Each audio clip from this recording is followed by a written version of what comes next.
Ooh, we got a high what do I call you? High status guest? I don't know who's high status, you or me. I mean, you were solving all of the Islamic YouTube apologetic land feuds, or at least attempting to, a couple days ago. Well, I kind of destroyed my relationship with Khalil, I think. And Which Khalil? Because there was two. There's no, Khalil and not Khalil.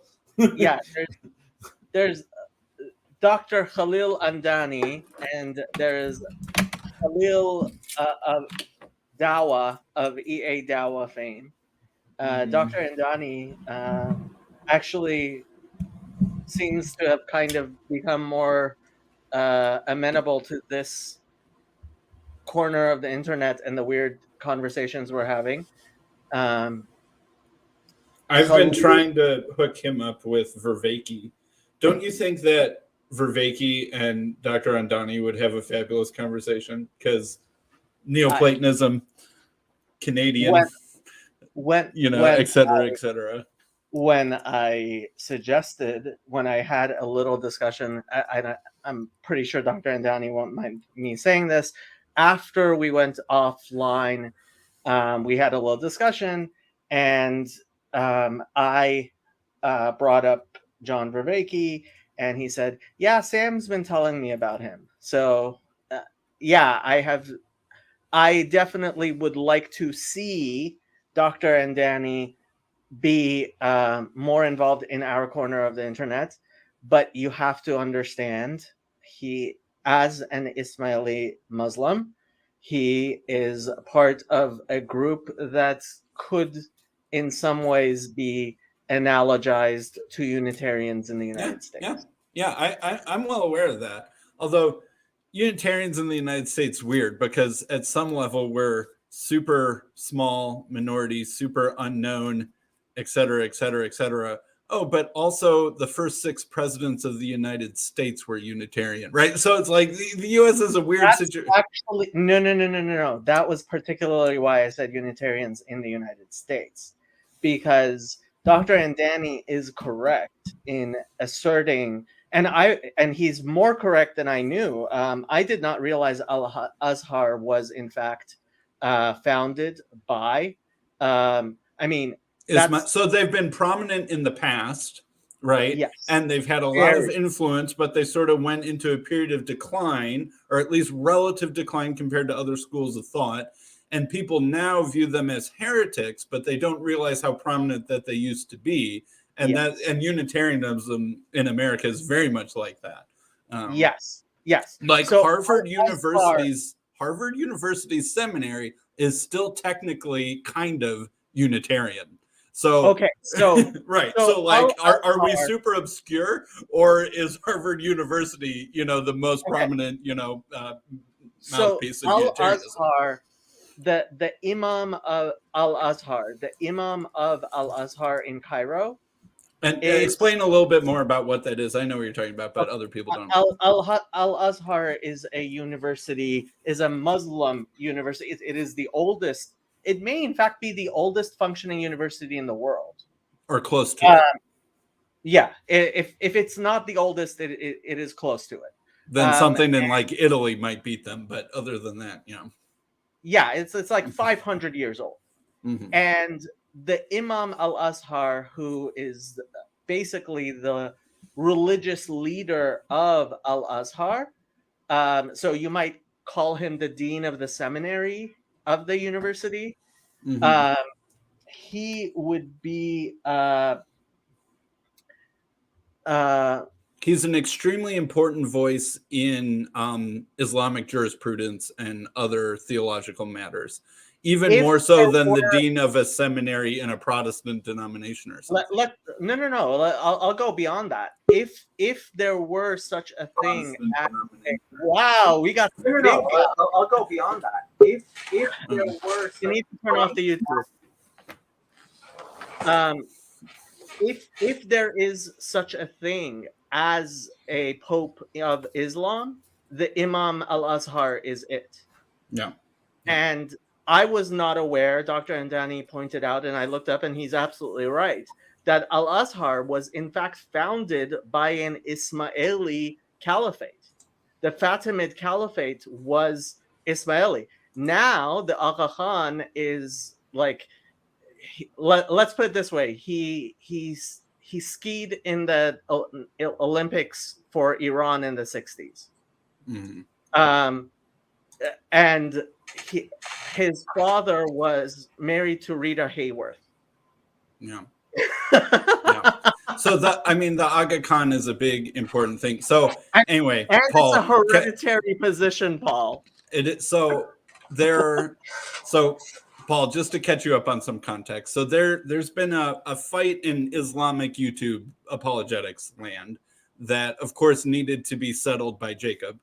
And that because there are different sects of Islam, and they were also, I will say that, I watch Christian YouTube apologetics land some amount, right? And there's the Ortho Bro fiefdom, the Orthodox but not Ortho Bro people like Peugeot and maybe, Lord of Spirits or something like that. There's Catholic land. And there is the influence of Russia on ortho bro-ness online. Yes, that's true. Which is obvious. Right, it is true.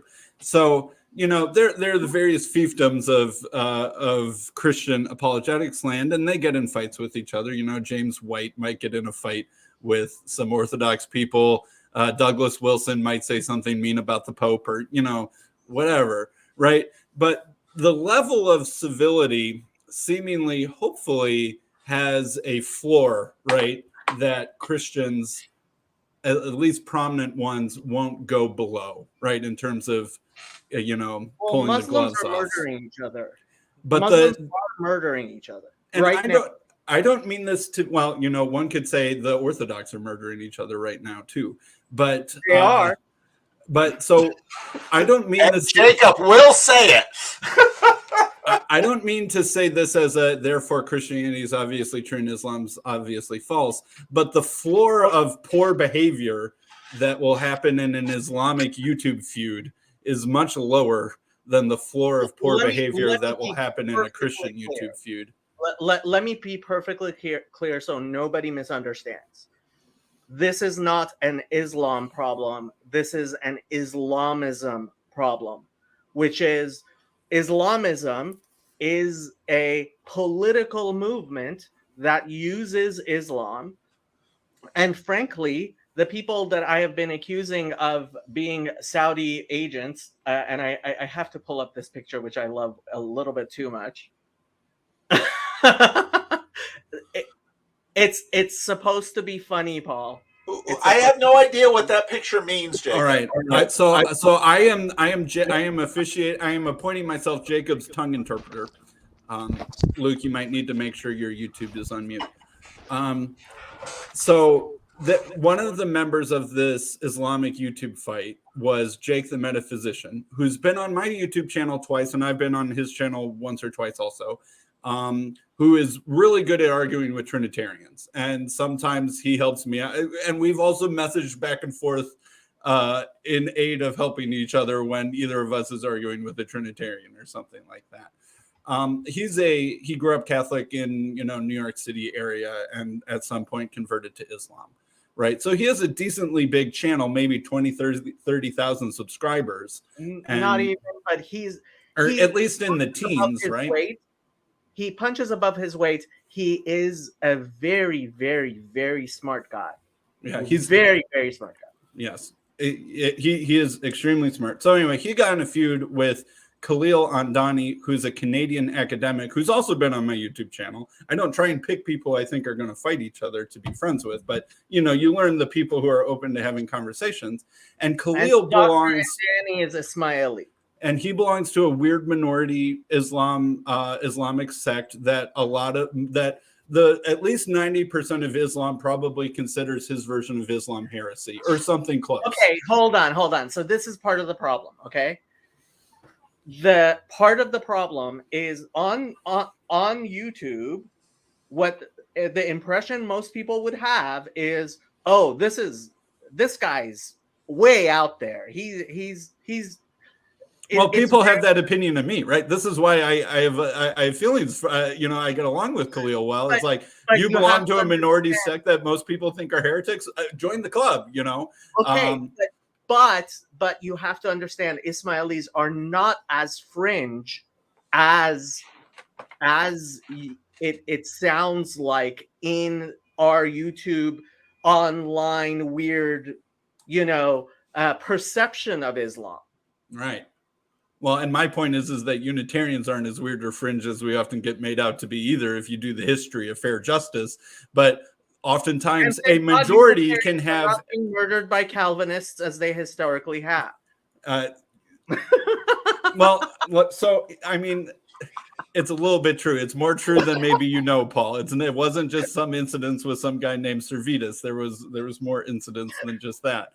But for a long time in Eastern Europe, the Calvinists were competing with the Unitarians to be the predominant Protestant faction in places like Romania and Poland and stuff like that.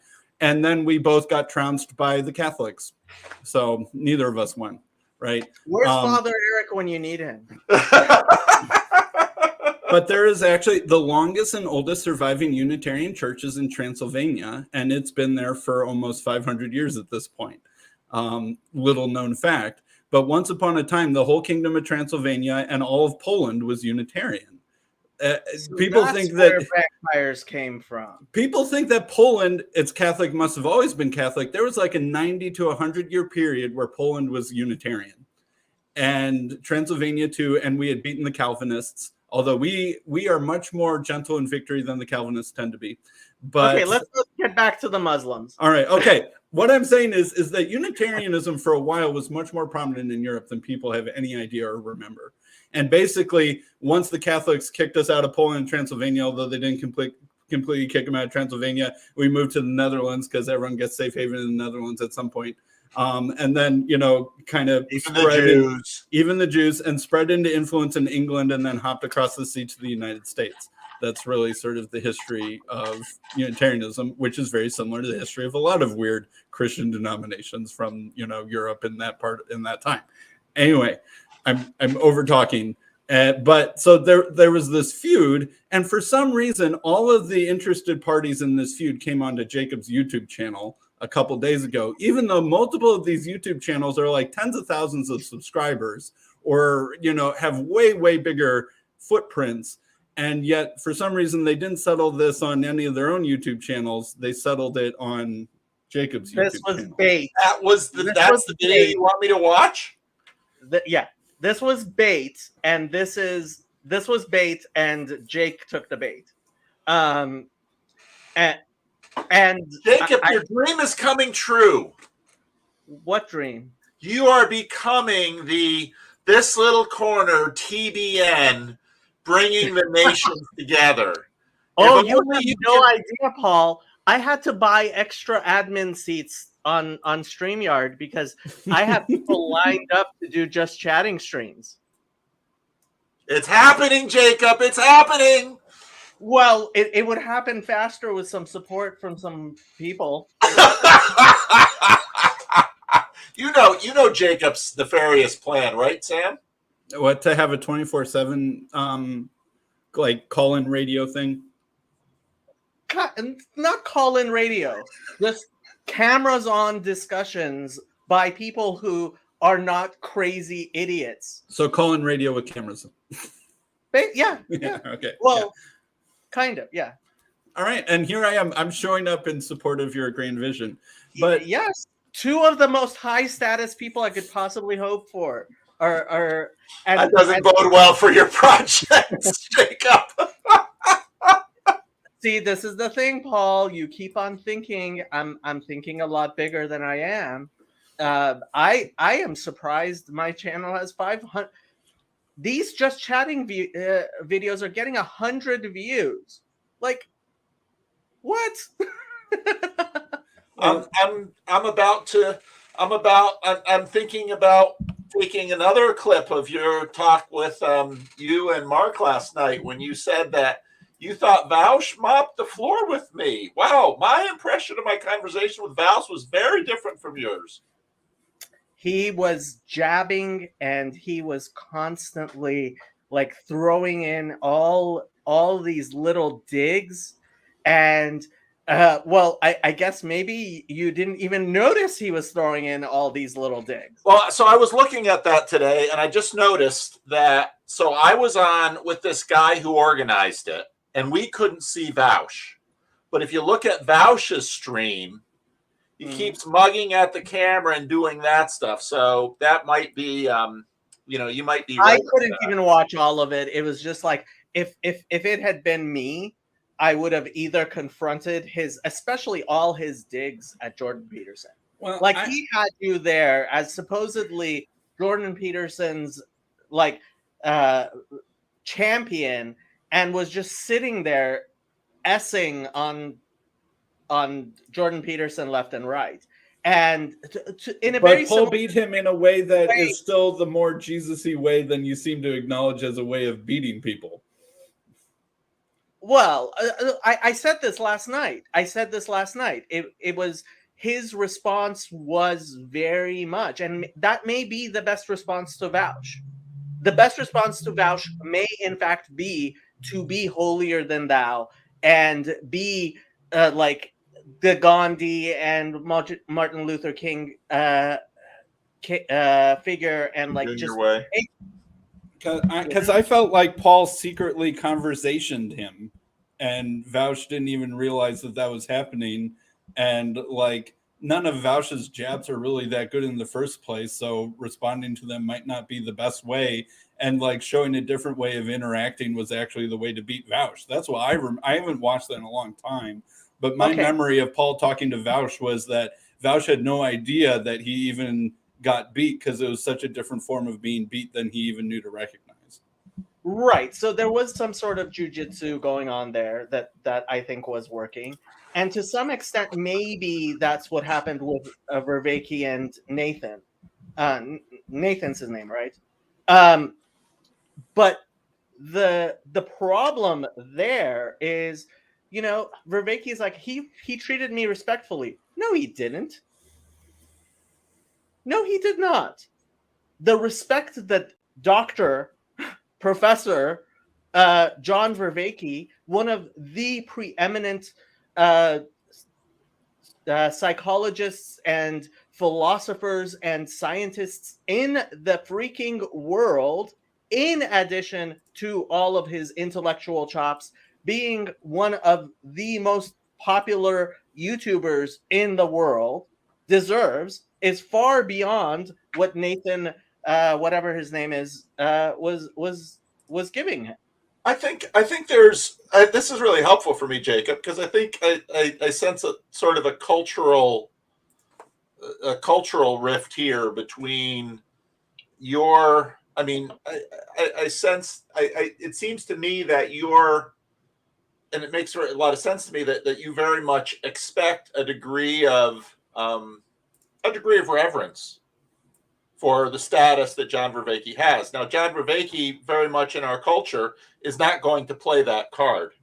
I know. This is a problem I actually spoke to Eamon about, and it's a problem I've been trying to speak to you about and trying to make you wear collars and going around to calling you the Reverend and calling people doctor. And when on the stream that you put on, so I actually edited Father Eric's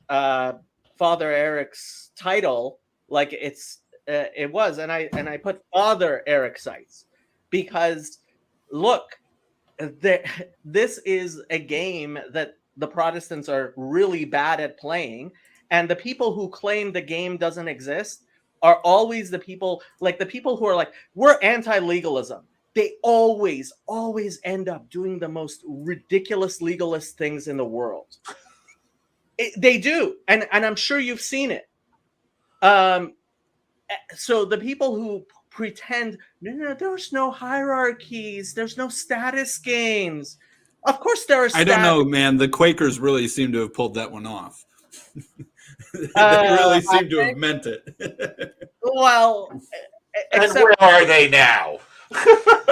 More influential except- than they're given credit for. They I had would- a president of the United States, Richard No. M. Nixon. Yeah, they no, did no, have no. a Hold president. on, hold on. Where did Obama send his kids to school? Quaker school. A lot of people like Quaker schools. Yeah. Pretty much all of Washington sends their kids to Quaker schools. Trust me, the Quakers have a lot more power than people give them credit for. That's true. They must have a lot more power than I give them credit for. So, but Jacob, I'm not an enemy of Quakers. I do kind of agree with you that American culture, which is just very downstream of anti-hierarchical Protestant ideas, has a misunderstanding Bad of theology. the trappings of hierarchy and that sort of thing. Even Americans have trouble understanding British monarchy, right? And England has like the most similar culture to our culture, if like you exclude like Canada or Australia or something, right? It's bad theology. Well, but here's the thing, though. It has its strengths, and I feel like there's a reason why America is the strongest country in the world, and it is this weird paradox of if you don't make anyone too powerful, and if you distribute power, it prevents you from doing stupid, bad things, and if everyone else is doing stupid things and you do less stupid things less often, you end up the most powerful country, right? There Look, is I am something not of... We inherited it from the British, who, they're still kind of working that kind of stuff out. Right. I am not going to deny that the Protestant Reformation had good criticisms of the Catholic Church. What I am going to say is what Father Eric said in our conversation, which is it's time for the Protestants to give it up. They've gotten about as much mileage out of this as possible, and they just need to go back to the Catholic Church. Now let me ask you something, Jacob. If I were to play the game, this is wonderful. Really high status. Your channel's going to blow up, Jacob. Here it comes. It already has. When I look, every time I look at the statistics on my Genesis 1 video, I marvel. I absolutely marvel. Okay, but let me get back to my point here, Jacob. Yeah. If I were to play the game you are suggesting I should play, would we be friends? I'm friends with Father Eric. He's very American himself. He's very humble. Oh, we're all Protestants. I'm the most Protestant Jew you've ever met. You don't know all the Jews I know, Jacob. I still think I'm the most Protestant Jew you've ever met. I may be the most Protestant Jew in the world, and Yosef will back me up on this. As may Chezi, if I get high status enough that Chezi drops in, oh my God. But look, yes, we are very, very Protestant. And in our Protestant milieu, we need to start being Catholic. But even the Catholics are Protestant, though, right? Like America so thoroughly beat the church and state married old world order that it basically died its last breath in World War II. And Vatican II, I think, is basically how do we be a Protestant? How do we be a denomination in a Protestant world now? Because the world that we had made for ourselves for 1,000 years is gone. And America beating the Nazis was the final victory of Protestantism. And look at our Catholic president. The Protestants need to really declare victory and give up the protest. That would be a very Protestant thing to do.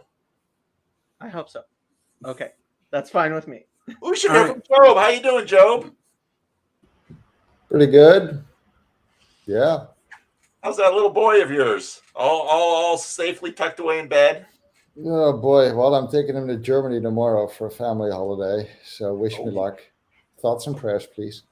Okay. Bring cash. Yeah. Hey, Paul. Yes. I gotta ask you a favor, buddy. Okay.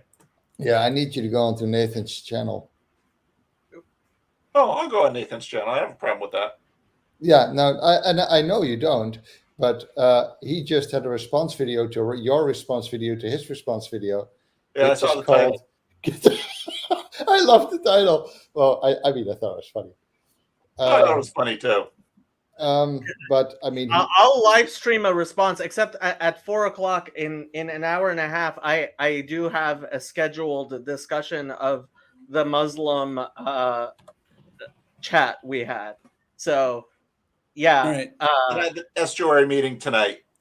Okay, Jacob, I have a question for you. So, a pattern that I saw both in your trying to resolve the Muslim thing and in our discussions related to Germany Antifa business was that you seemed to be struggling to connect egregores and how to interact with egregores to how to interact with individuals, right?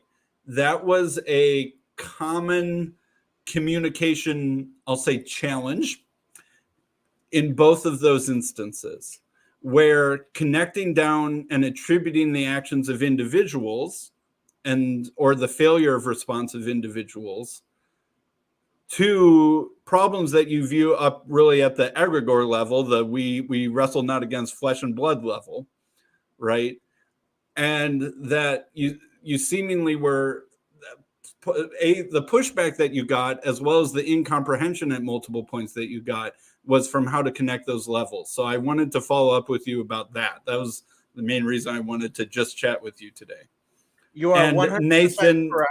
Nathan O could even perhaps be another potential example of a similar sort of thing. Right.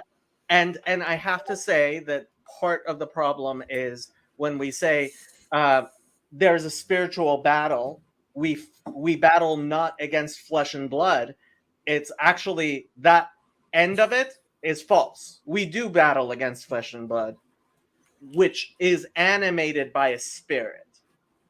That's the problem, because Paul always gets everything wrong. And I'm talking about Paul of Tarsus. not Paul Vanderklay. And it's kind of funny. I mean, this goes back to the Dead Sea Scrolls. If you read James, the brother of Jesus, which I am not necessarily recommending the book, although it has been incredibly influential, and I think it's going to be far more. I think in 100 years, if the Messiah hasn't come by then, the people are going to look back at. I know it's like I know the Hebrew calendar ends in 218 years. Oh man, it's going to be like the 2012 or whenever the Mayan calendar ended thing all over again. Except with dispensationalists this time. I think his book is going to, and one of the things he points out, and it's part of his theory, is he thinks that Paul was an agent of the Romans sent to hijack this Jewish messianic, even more so Luke than Paul even, hijack this Jewish messianic movement and turn it pacifist. And so in a sense, I mean, this actually even works even better than you would want. That would have been the most successful conspiracy of all time. Well, I keep on telling people that if Eisenman had written historical fiction as opposed to the 1,000-page book with a 1,000-page supplement with trying to document this theory, it would have been far more successful. Da Vinci Code-esque. Yeah.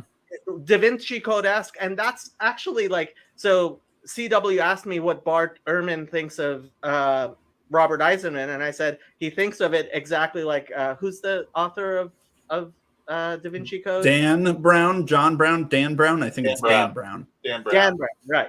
He thinks of him like he's Dan Brown, except he's an actual academic, and these theories have been bubbling up in academic circles because there's just enough there. I actually think he's a lot more right than people think. Only $5 on Kindle. But all right, so Jacob, regardless of Eisenman, again, there's this question of how do principalities interact with people, and then how do we interact with people in such a way that even if we view them as in some sense compromised, complicit, or cooperative, or participating in whatever word you want to use there with the spirit or principality and egregore or what have you, that we view as a bad thing, how do we interact with the person appropriately? Because part of your whole beef for Paul and Job, who might not know, is that you were in some sense accusing or stating that that Jake, this American convert to Islam, who is a YouTube Islam apologist, was in some sense a participant in the Saudi principality.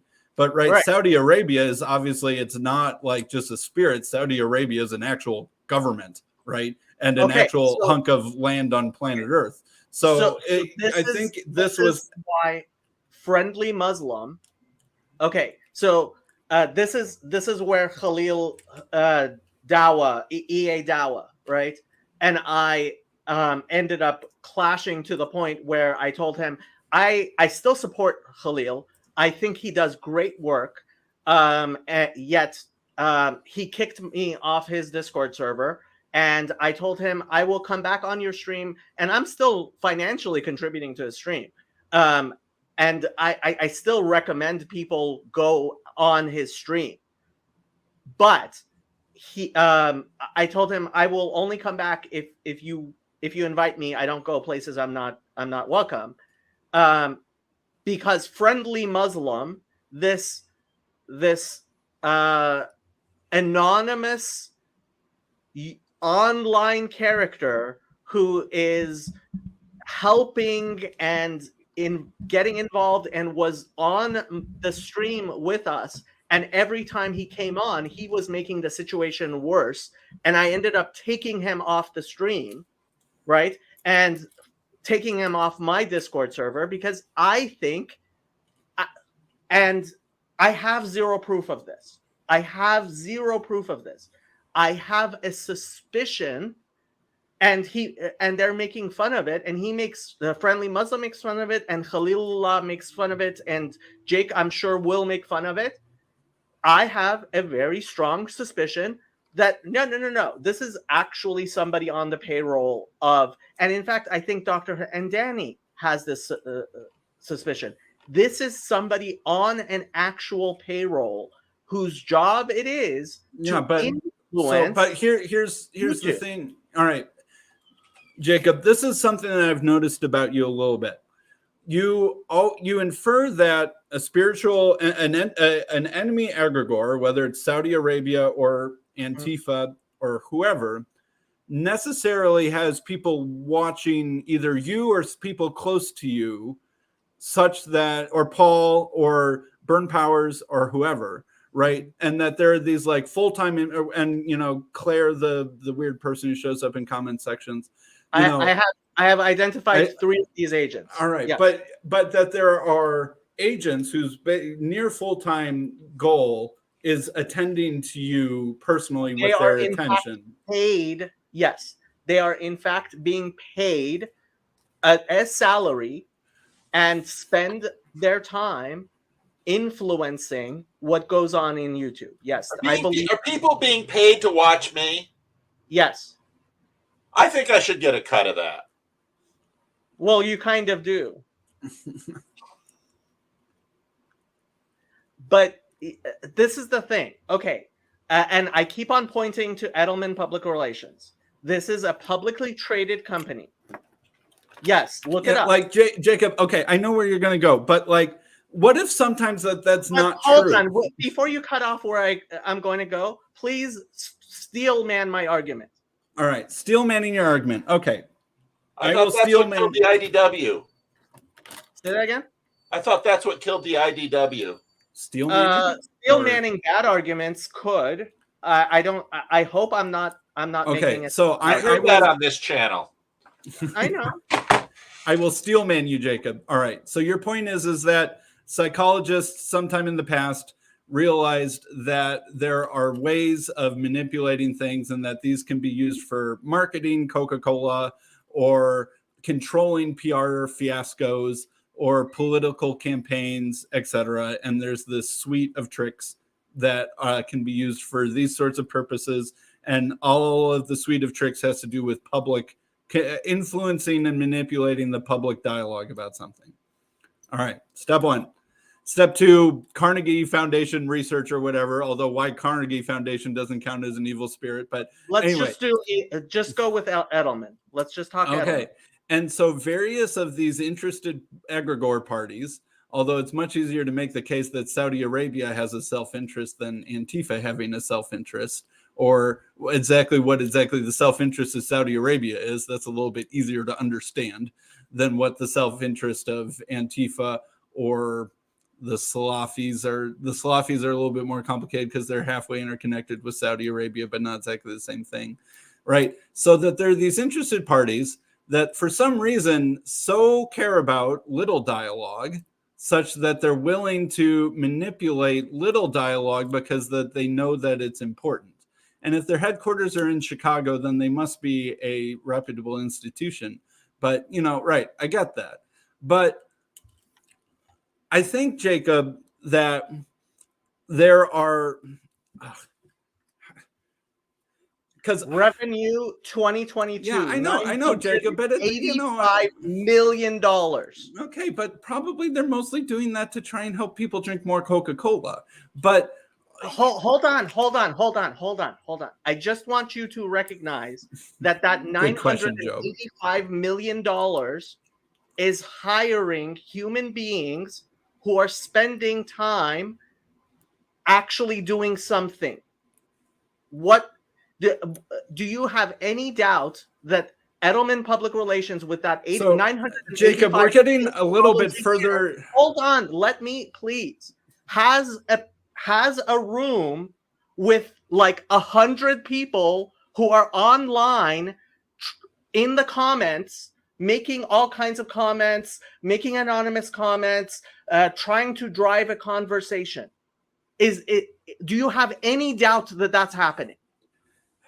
You see, Jacob, you get in these weird situations where you make it something of an all or nothing about your whole epistemology and a loyalty to it that does make it hard to have. Question. Yeah, well, that's exactly I'm responding with a non-answer answer, right? Why? Does Edelman hire people to actually make? I have no interest in answering that question specifically at this present moment. What I'm trying to say, you don't like the answer that you know is true.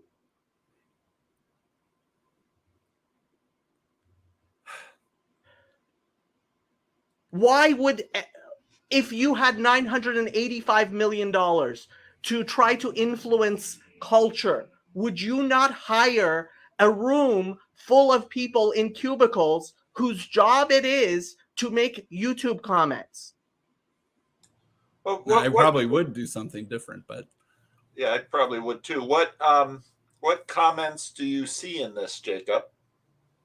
Anonymous comments, small little comments that drive the conversation. People where do you think all these bots are coming from? Well, I'm sure there are people who want to move the conversation, but having comments that move the conversation, I mean, I love the comments on my channel and I read the comments on my channel, but there's probably very few commenters that really move the conversation. They certainly impact the conversation.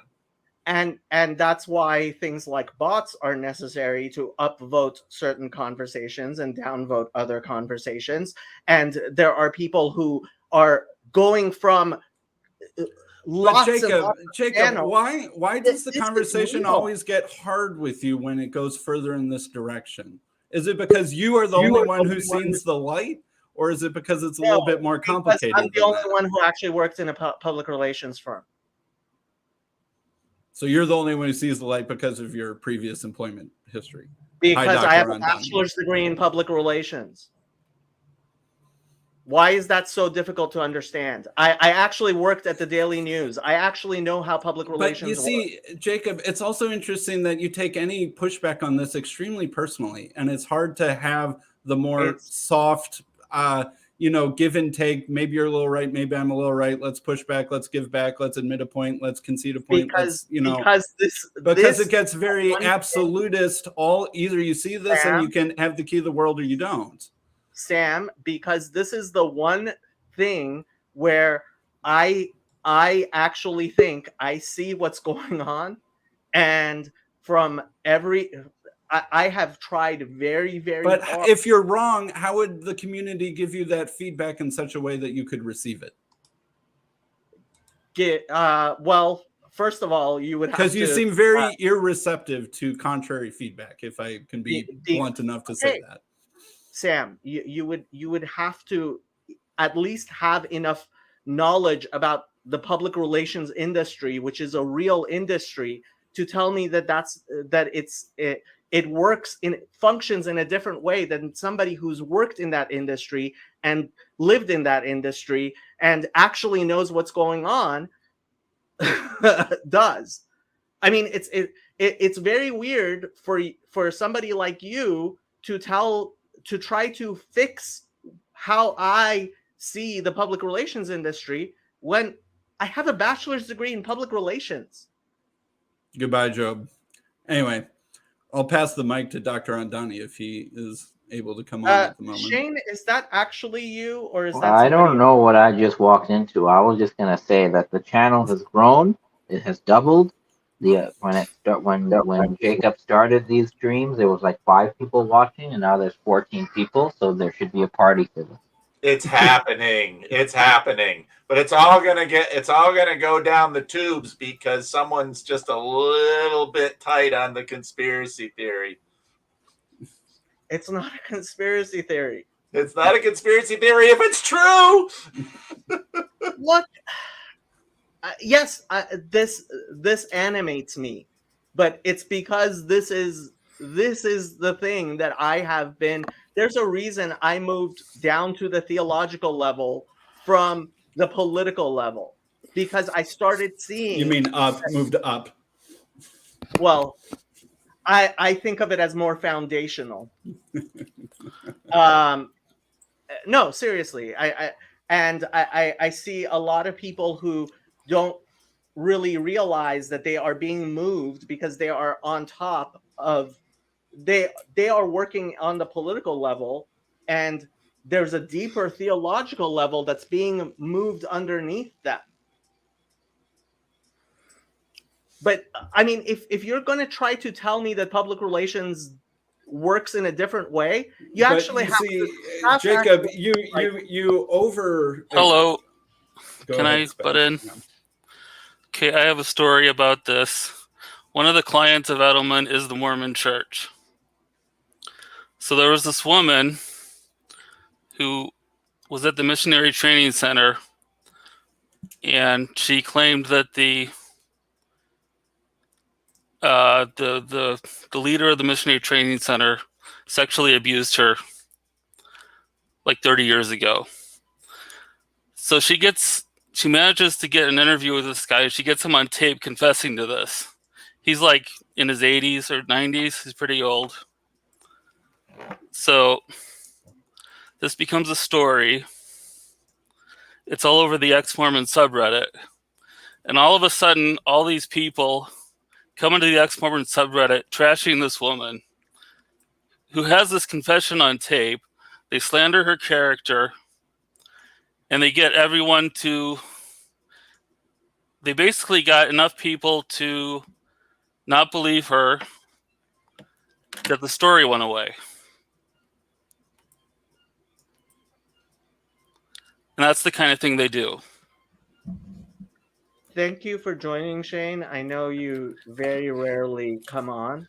And honestly, if you seriously look into this, you will realize that yes, it is worthwhile manipulating the conversation at a much lower level than you seem to think. You think that it's only the very, very top YouTube channels that are worthy of an hour of payroll, as Grim puts it. How much is an hour of payroll? $50? They're probably all being watched by AIs. Look, But Jacob, but this is another one of my things. It's like, okay, you give me an antidote, and I have no reason to deny what Shane just said. I'm not trying to deny that things like that happen, but it's this.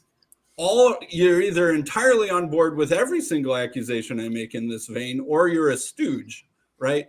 I never said anything. But you do act like that, and or at least that's what it feels like interacting with you on this particular subject, Jacob. And I've tried to do that multiple times, and I get a very all or nothing, all completely with me, completely against me kind of vibe from these interactions. So that's what I'm saying. Several times on my stream, and I keep on inviting you back to say this on my stream.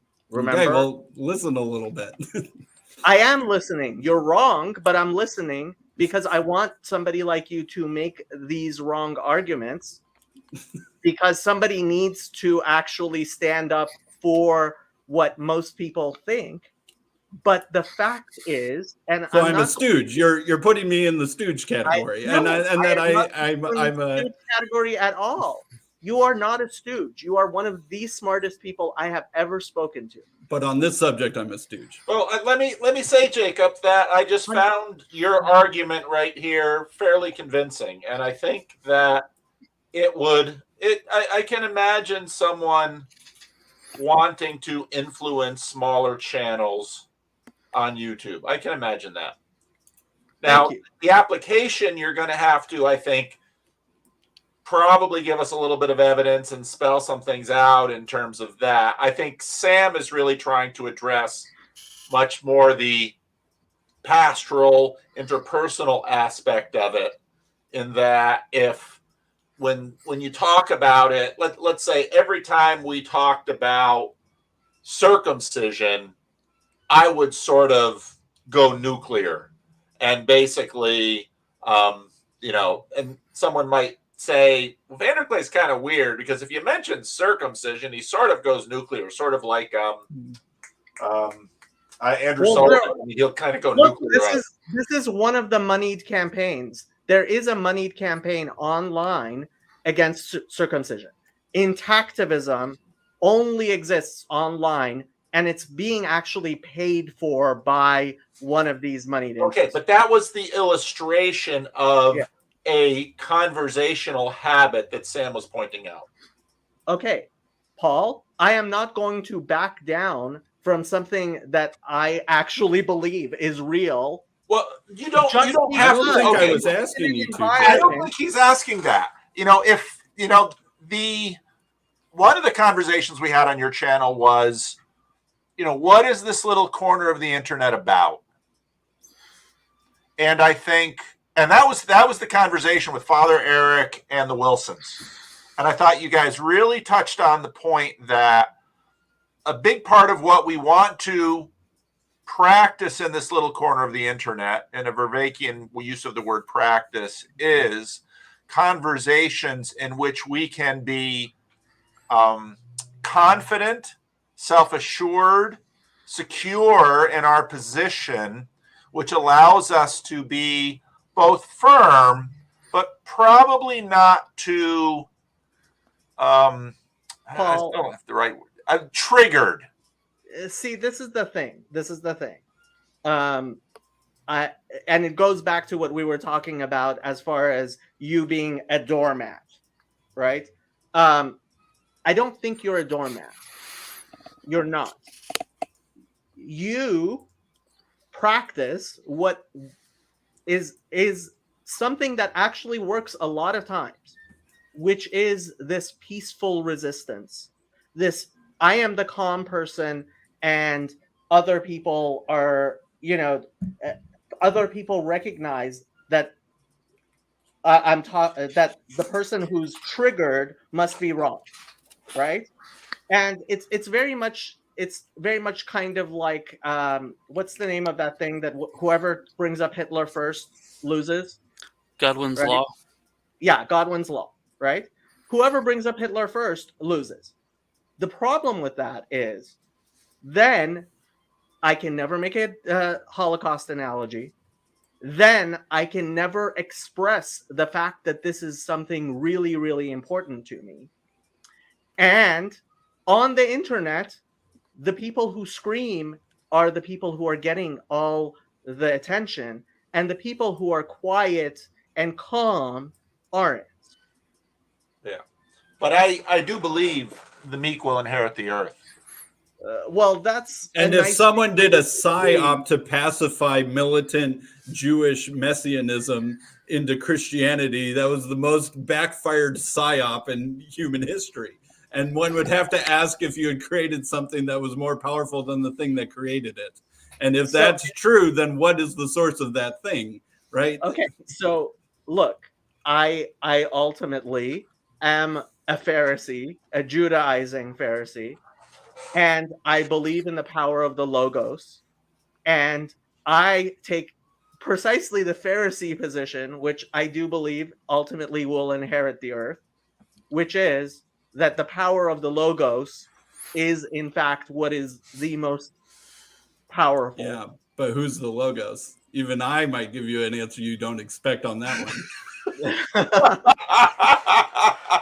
He wanted to have it theological.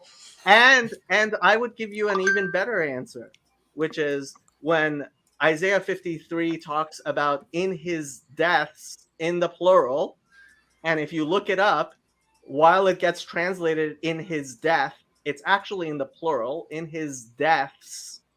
Well, Jacob, you know as well as I do, you can you might plural a understand word in the difference. Hebrew to intensify it, not necessarily to make it more multiple. No, number. that's not what's going on there. No.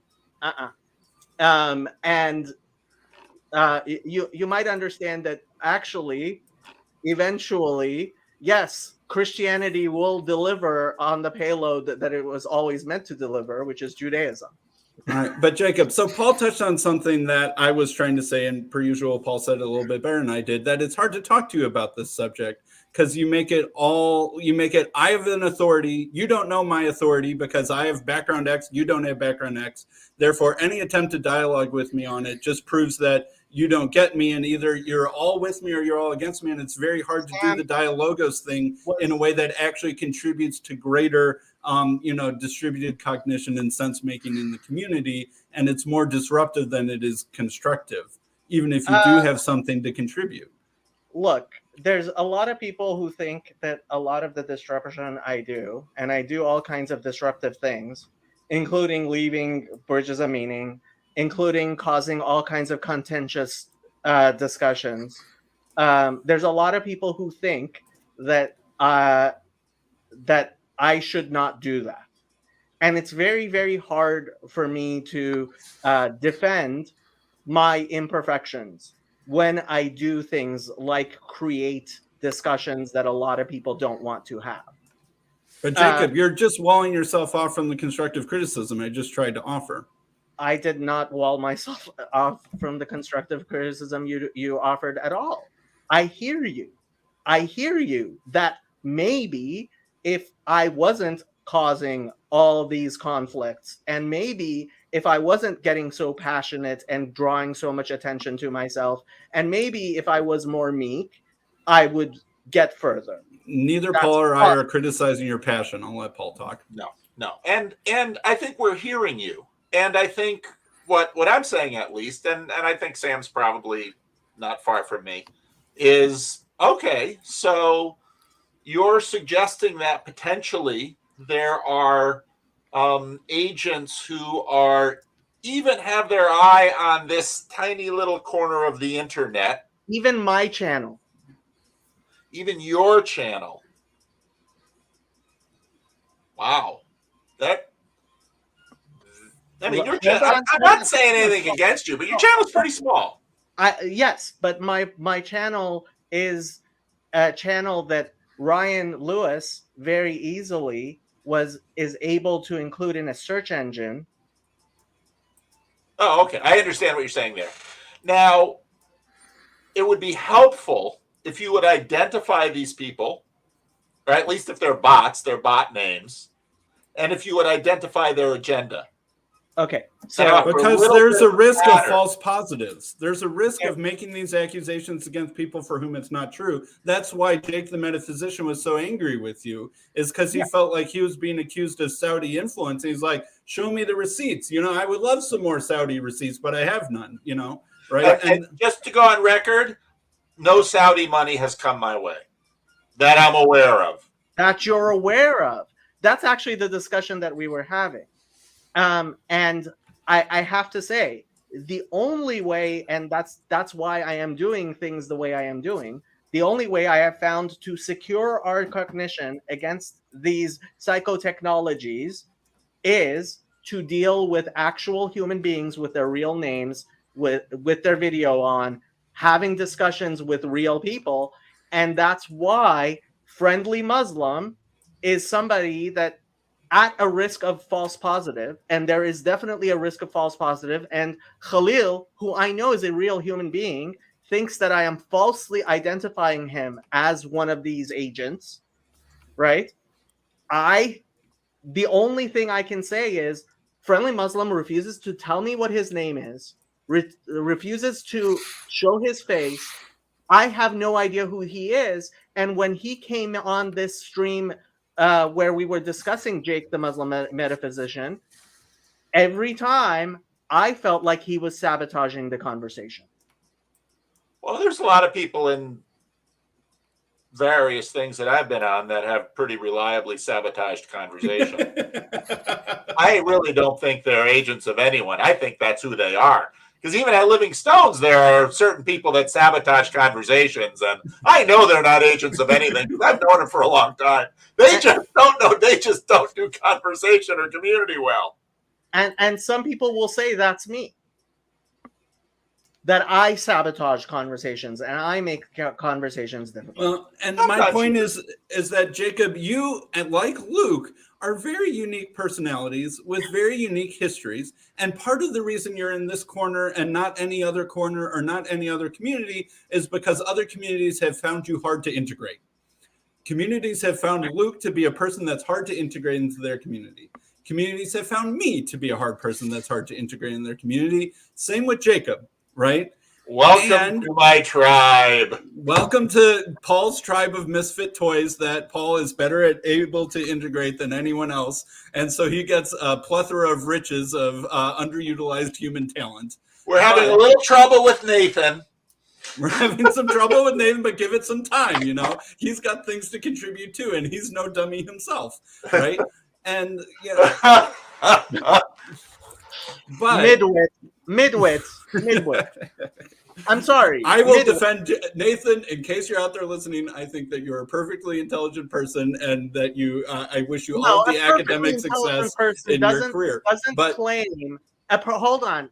The perfectly intelligent person doesn't claim that somebody like Paul is pushing pseudo-intellectual. None of us are perfectly intelligent, Jacob, and that's the point. Is that part of being integrated into a community is opening yourself up to critical feedback, even if you don't necessarily feel like it's true, right?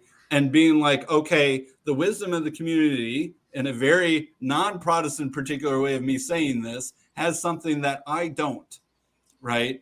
And so if I am getting negative feedback from the community that I'm a part of, I need to open myself up to and try and integrate that. That doesn't mean that it's always right or that it isn't a back and forth process. But I am saying that you have some absolutely unique things to offer in terms of your intelligence, your Hebrew, your public marketing, your just general personality in ways that I can't quite, your je ne sais quoi.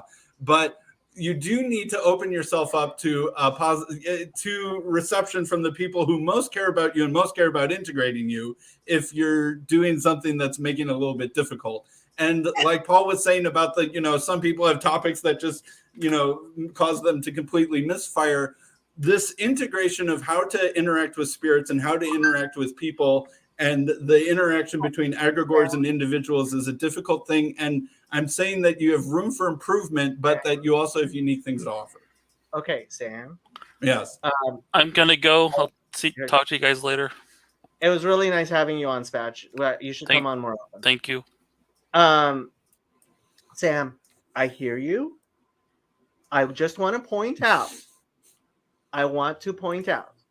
that when I was trying to engage in a propositional, hey, let's look at the world and see, I see the world in a very different way than you do. Can you please look at the real world with me and engage in that propositional fact finding? The person who refused to engage was you. Well, I was trying to do it at a more abstract level, and you were trying to do it at a more specific level. Was part of the problem. But there was a reason why I was trying to do it at a more specific level. Well, so that you could beat me with the facts that you know more about than I do, and then trying to, hit me into a way that I can't engage in an equal, standing on the particular subject. I'm well aware of how to outfact someone. Okay, so I was asserting my authority in knowing what the real world is like, which is something that is necessary.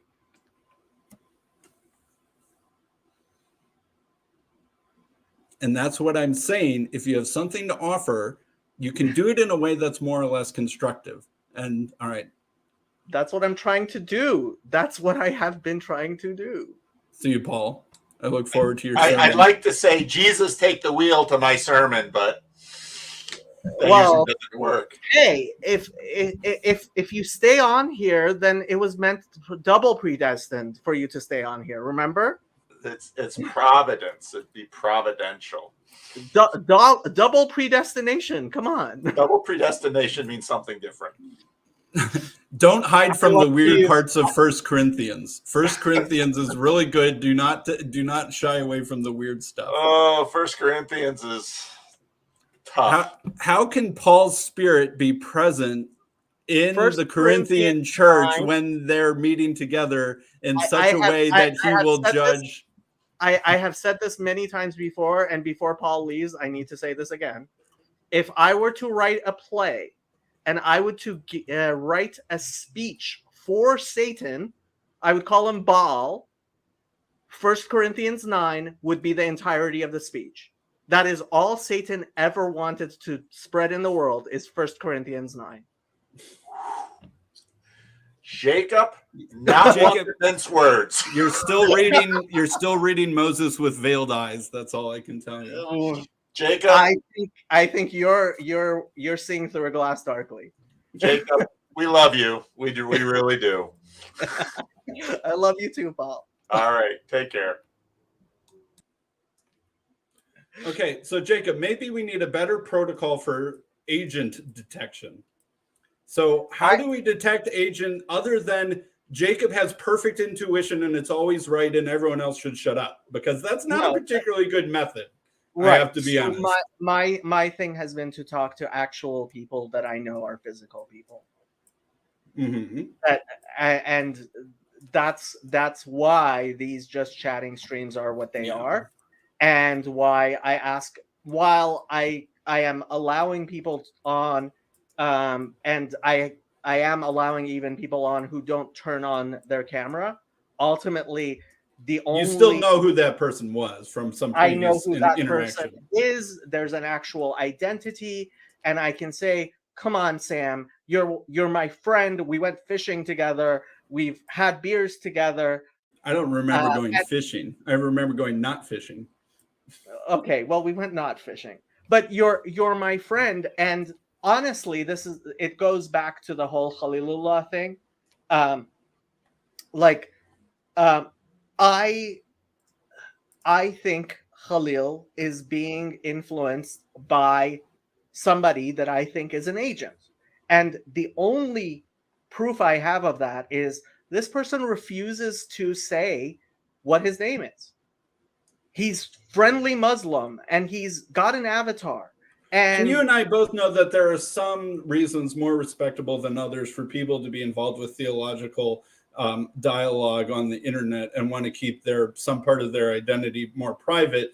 And also, I'll say it's more complicated when you have a family than when you're a bachelor in terms of these sorts of things. So let's take somebody like Claire, who actually did come on and put on her video, who I still think is an agent. Okay.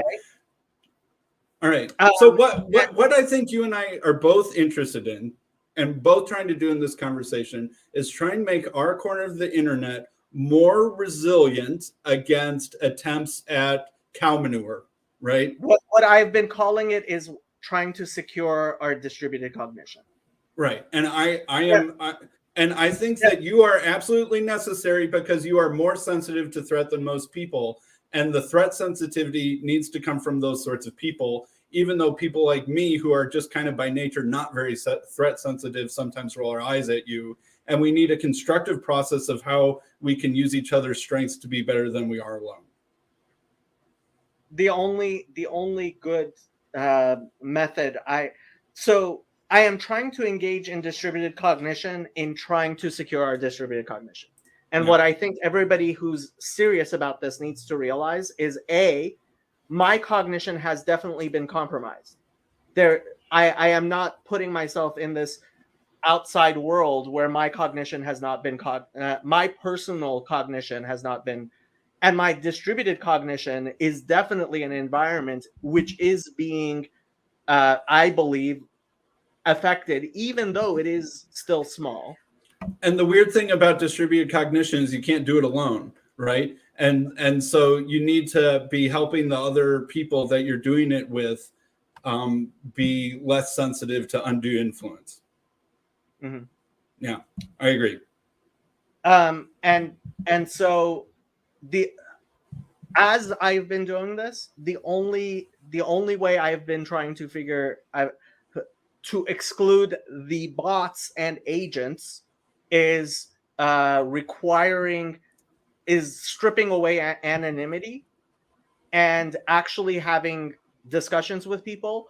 And at some point, even those people, like at some point, I have to say, look, I want to be friends with certain people and not with other people. And look, if you genuinely believe that I am the type of person who is not participating in good distributed cognition, then maybe you should try to exclude me from your circle. Mm-hmm. And ultimately, there are certain things that are non-negotiable for me. If you're going to try to tell me that the Trinity is rational, no. Well, you're fortunate that most Trinitarians don't even try and do that. So lucky for us. Well, they shouldn't. But no, when it comes down to it, like I was thinking, so I have actually, because this just chatting thing seems to be taking off, while I was driving into work, I have asked several people if they are willing to host just chatting streams on my channel. If people want to do it on a different channel, they can do it on a different channel. But if it's going to be on my channel, like I was trying to think, like, what are the rules? And I cannot have somebody just like discussing the Trinity without somebody there, like arguing the other side. I've already given several people access to this channel so they can start just chatting streams, and they should. Yes. One of them is Mr. Palmer here. And I had to really think, like, okay, what are the red lines? Like, I'm not going to stream on Jewish high holidays and the Sabbath, but like, am I going to impose that on other people? No, I don't see any reason to impose that on other people. Am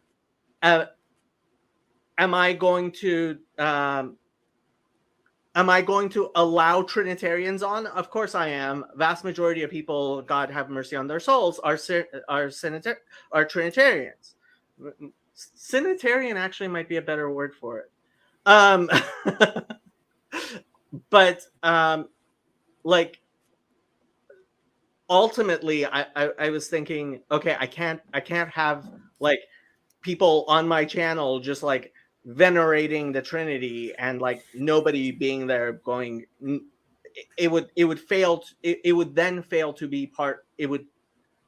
to be anything. Like, it would go against what is the most important thing to me, which is God. You might have noticed. Mm-hmm. So yeah, I mean, these are difficult questions, and I don't have the answers. That's why I'm having these discussions. That's why I think we need to continue having the discussions. But yeah. Yeah. Well, I mean, I don't disagree with any of that. I guess so. Part of it is that I think that there are more complex ways, and I think you agree with this, of being unduly influenced by a principality than just by being paid to be a person who sits at a computer in a suburban office space making comments or, you know, appearing on live streams or what have you. That I think that the problem is that it from the point of view of an agent of undue influence, it's hard to influence something that is full of smart people committed to truth seeking, right? Because that is something that if they're doing it well is hard to influence in a way that will knock them off track, right? So one thing Jake But said, there's also probably nothing more important to try and influence than that, which is, I think, the point that you make about don't underestimate how valuable we are as something that someone might want to manipulate.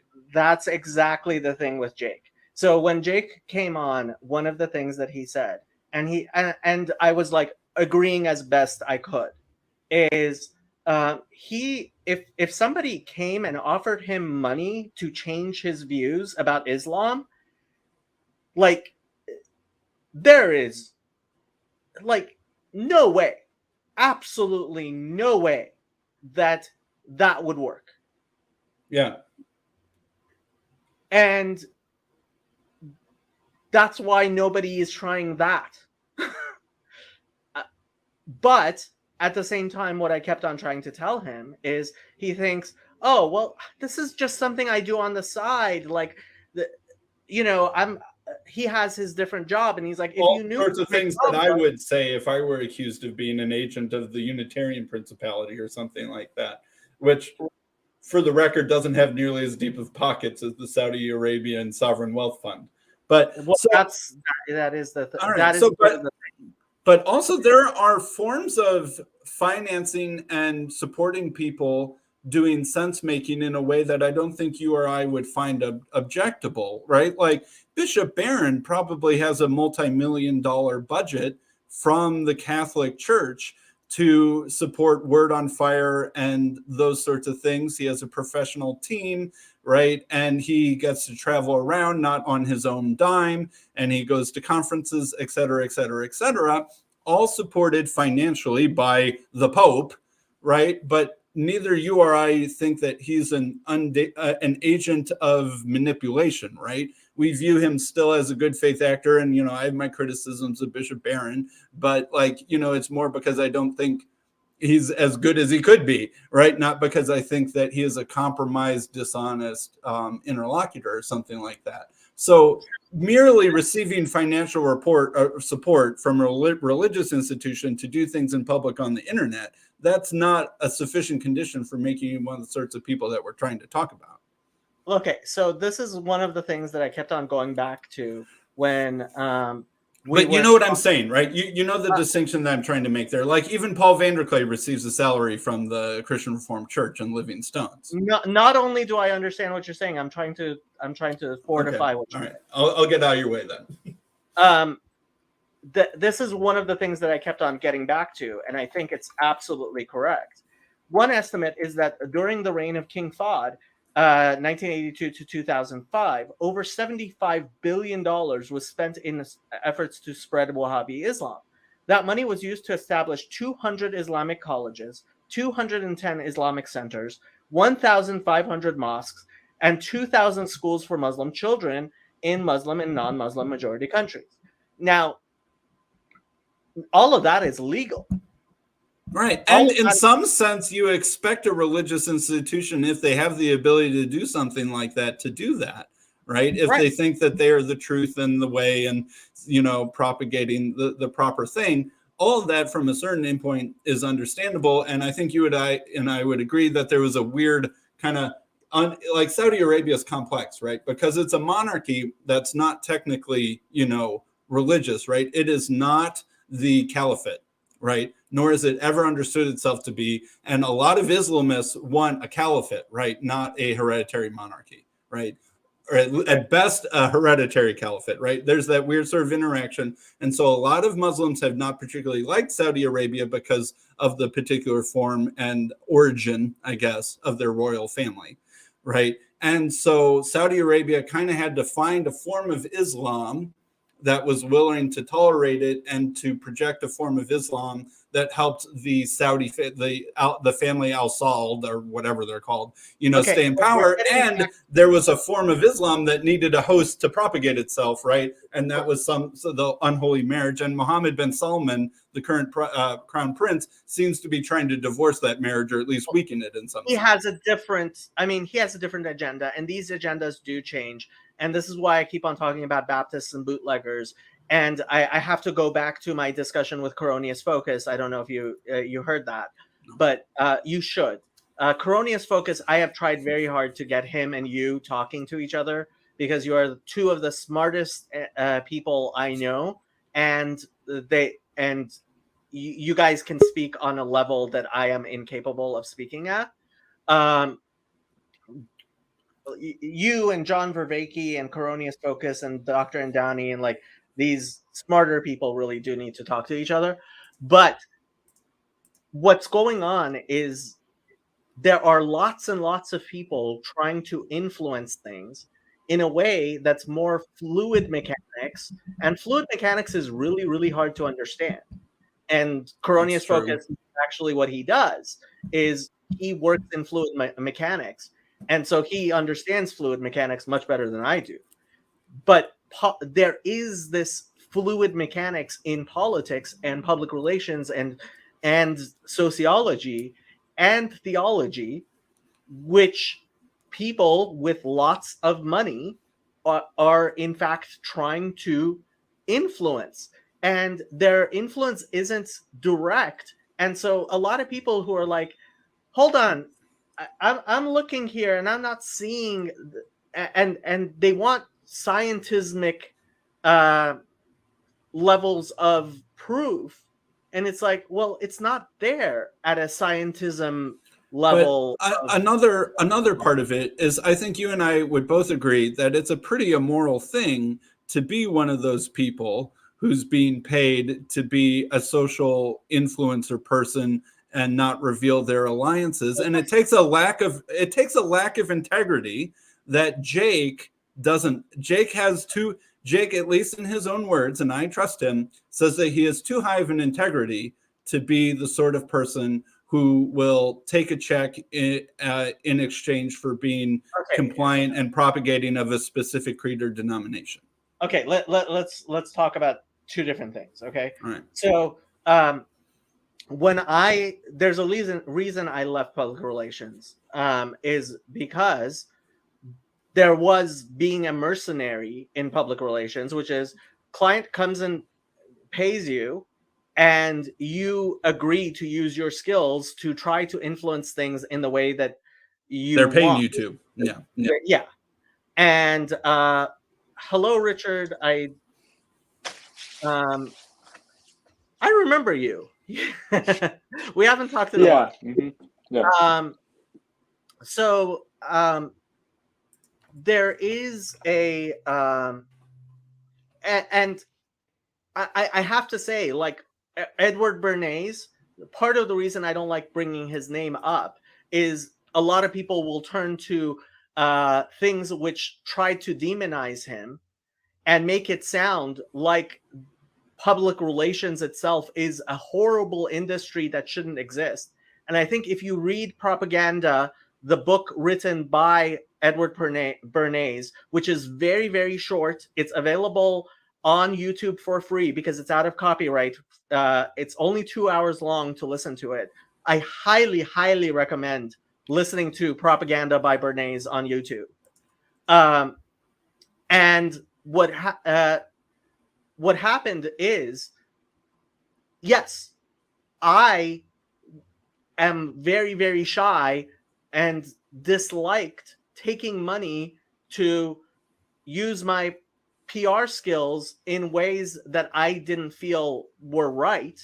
I wouldn't mind if anybody was willing to pay me for things I agree with, but like, how many of those things are there in the world, right?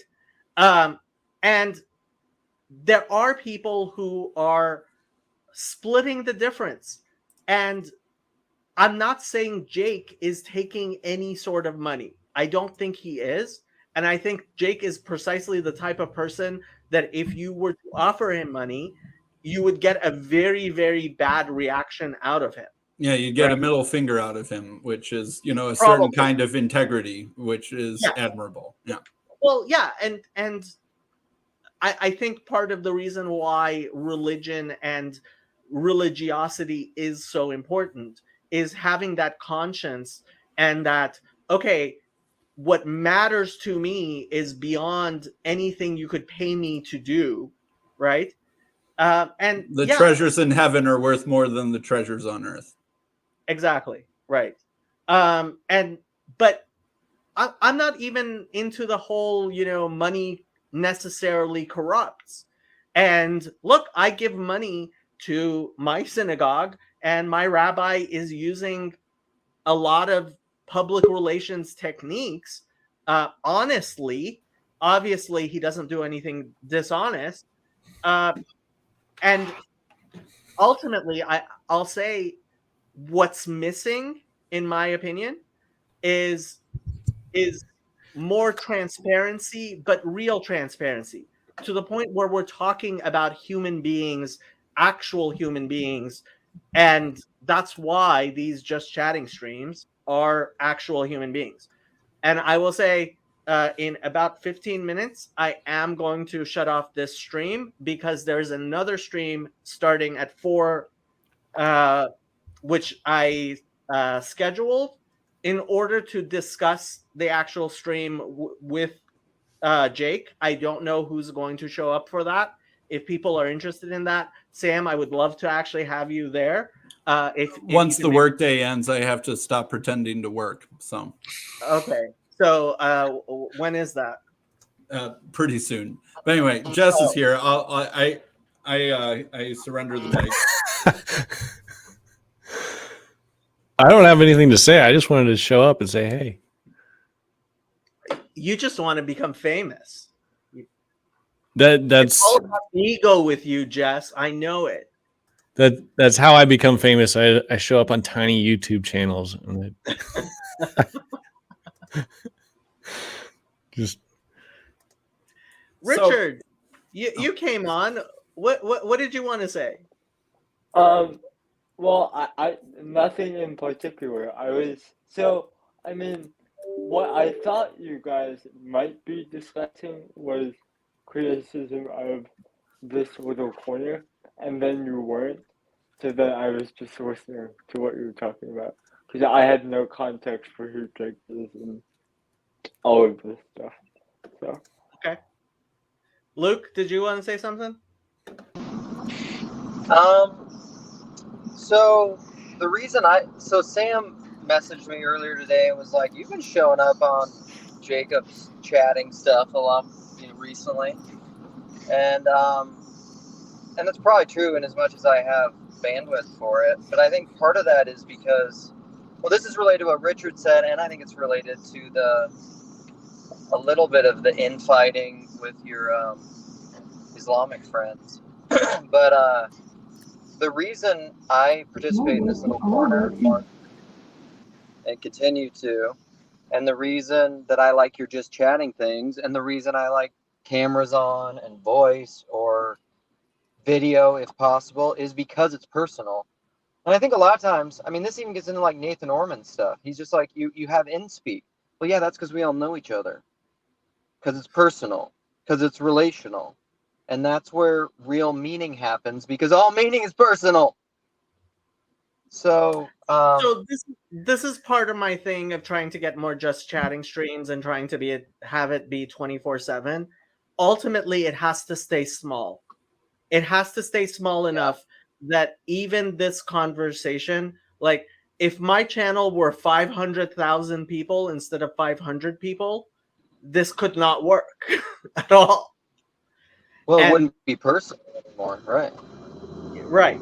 And part of it is for me creating a structure where as more people come in, it automatically fragments into and I have to go back to Catholic social teaching of subsidiarity, the idea that okay, we need to have, and this is why I'm inviting other people to host Just Chatting streams, because and I'm not inviting everybody, I'm inviting certain people who I think are capable of hosting those Just Chatting streams, and I'm retaining control over that.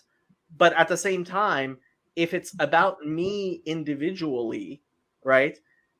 If it becomes about Jacob and I suddenly become as famous as, I don't know, somebody really famous, I don't know, Madonna, Paul Vanderklay, the it's not going to be, I'm not going to be able to fulfill the function here. And frankly, I'm not, and I keep on going back to Jethro, right? And I hope this Jethro becomes a key word among us, right? Which is, we need leaders of hundreds and leaders of tens and leaders of thousands. And we still need Moses. And that's what the Protestants got wrong. You still need a pope, but you need levels of subsidiarity underneath the pope. And so, I mean, I guess we could end this stream with me saying we all need to become Catholics. The Protestants always said that our Pope was Jesus, and that there is no individual that is the final viceroy of Christ on earth. There's only him. That was sort of the Protestant and you point. heard and you heard Father Eric's little joke, right? No. Yeah.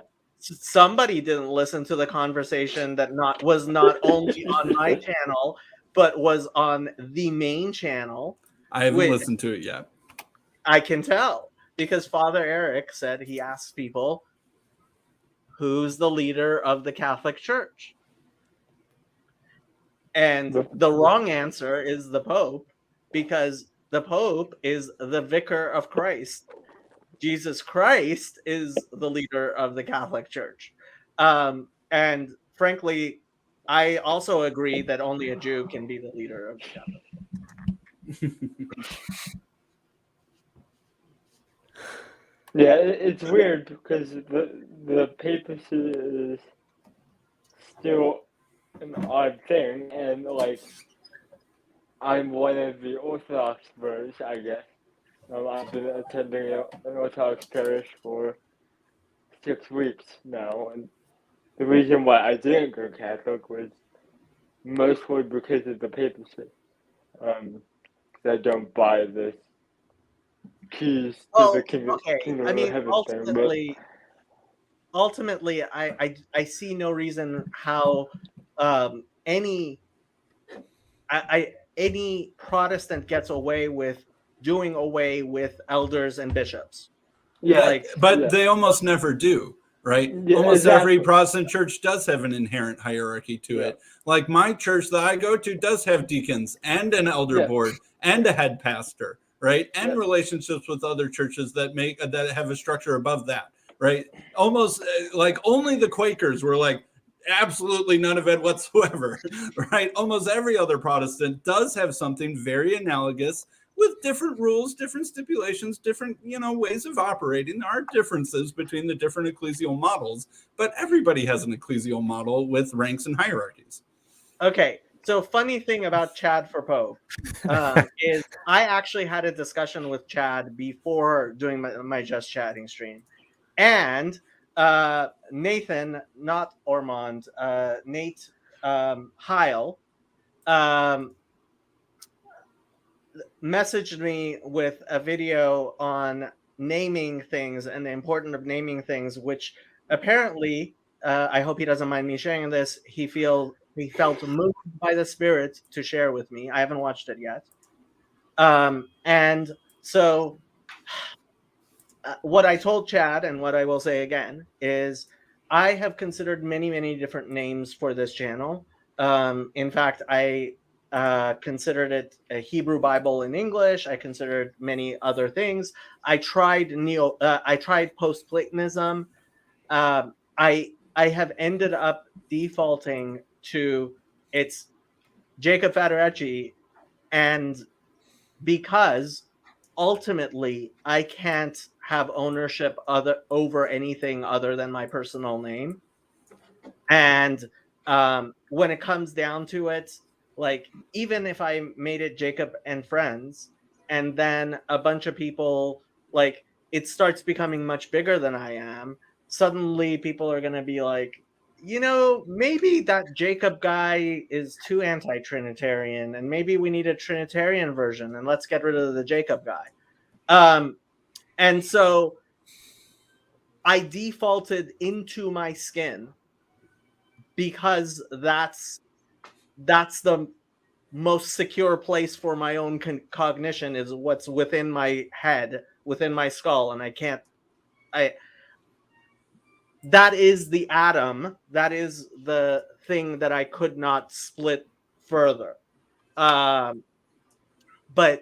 look, if we're going to make a different, and a suggestion was made, maybe Randos United. I have to say, the only way I would recommend this being done on Randos United is if somebody takes over that account who has the time to be as involved as is necessary. And that's not me asking to take over that account, but that is me saying, like, that account right now is not being administered in a way that can actually do this. I agree with you for the record. I think you're right about that statement. And I think Jeff would agree. And so Randos is a certain thing, but it isn't another thing. And it has, it hasn't totally died or withered on the vine, but it has less energy than it used to, right? And a lot of people who started to do regular things, like Jess, you're a perfect example. You and Sherry started doing your Job commentary stuff on your channel, right? Instead of where previously a couple years ago it might have been Randos United or something like that. Because it's just a little bit more complicated to email someone a video than it is to manage your own YouTube account. Okay, and I really didn't want to do this, but I'm going to end up having to do this, and I'm sorry, but I'm going to do it. Like, subscribe, and there is a... And Grim Grizz has a Patreon. Not Grim Grizz. There is a link in the description. I have started to have to shell some money out for this channel, more than I was before. And look, if people want to make this happen, some money will in fact help. Ring the bell. But if you actually want to make this happen, yeah, money will help. And I actually would like to do things like advertise for just chatting streams, in addition to having lots of people. You're becoming an egregore. That can't. Yes, I want to. Like, I'm hoping this grows. And I'm sorry, I actually didn't want it to grow around me, but like, look, it's happening. If you have somebody better who wants to administer this, please let me know. But if you want to contribute, please actually direct message me and talk to me. I want to talk to the contributors. You can contribute, I believe, without. I'm not sure. Honestly, I didn't spend too much time on the system. I've just made a promise to myself that if this does grow, and it has grown beyond any of my wildest dreams, that I would allow it to grow bigger in ways that a lot of people have not. And so if you want to contribute, you can do so with the link below. But money is starting, like, I have been putting money into this. I'm not a very wealthy. I am very wealthy in non-material. Where's that toy company settlement money that you keep throwing around? Pour your toy company settlement money into. I bought a car. That's where sell the the money car. went. What? Then You sell saw the car. Yeah, that's not gonna happen. All right. Well, Jacob, my challenge to you: you need to figure out ways of communicating this egregore and Eiselman spirit manipulation business to people who are not inside this corner of the internet in a way that they understand and it is more compelling. I task you with making a video on your channel where you Well, I'm tasking you with that first. Second, I'm encouraging you to improve your specificity in addition to your sensitivity. In statistics terms, sensitivity is if the probability that something is true that you describe it as true, right? So that's basically, if there's a wolf out there, you notice the wolf, right? But also improve your specificity, where specificity is what you call a wolf, make sure it's actually a wolf, right? Improving both of those two things. Because people do get offended if they're called a wolf and they don't feel like they're a wolf. But you do have to communicate to people like Jake that, yes, actually, Jake, when you are trying to figure out what kind of Muslim to believe, what kind of tradition of Islam to be in, the legacy of these billions of dollars of Saudi money that has shaped what's on the internet and what's around you in your environment affected the probabilities that you became the sort of Muslim that you are, right? Hold on. You're saying this doesn't communicate it effectively and well? Well, it accomplished the purpose that you designed it to, and for that I commend you. But my point is those couple things. You need to improve the way that you talk to people about this stuff, and you need to beware of the problem of false positives, because that could weaken the point that you're trying to accomplish instead of strengthen it. I agree with you. I just don't know how to be better. All right. Well, keep trying and be receptive to feedback from the people who are who are on your team and in your best interest. Suggestions for how to do those things would be very... Well, the first step is suggesting what to do. The second step is suggesting how to do it. So I'm doing step one with you right now. Okay. Well, at least one person liked it. Okay. Okay, all people. Right. I think I'm going talk to you later. This stream here. Bye. Goodbye.